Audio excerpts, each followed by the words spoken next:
Welcome to my channel. In today's video, I'll show you how to overlay one video on another in CapCut. Let's get started. First, open CapCut and open your project. Next, add your main video to the timeline. This will be the background video on which you'll place another video. Now, go to the media section and select the video that you want to use as an overlay. Drag this video down onto a track above your main video in the timeline. Once you place it there, the video will appear on top of the background video. After adding the overlay video, adjust its position in the timeline so that it appears exactly where you want it in your project. Next, click on the overlay video in the preview window. You'll see white dots around the corners of the video.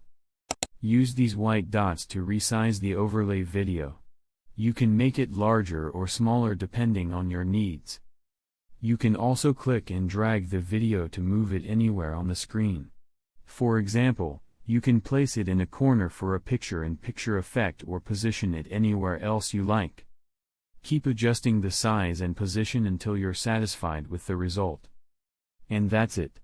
This is how to overlay one video on another in CapCut. If you like the video, like, subscribe, and press the bell icon for more helpful tutorials.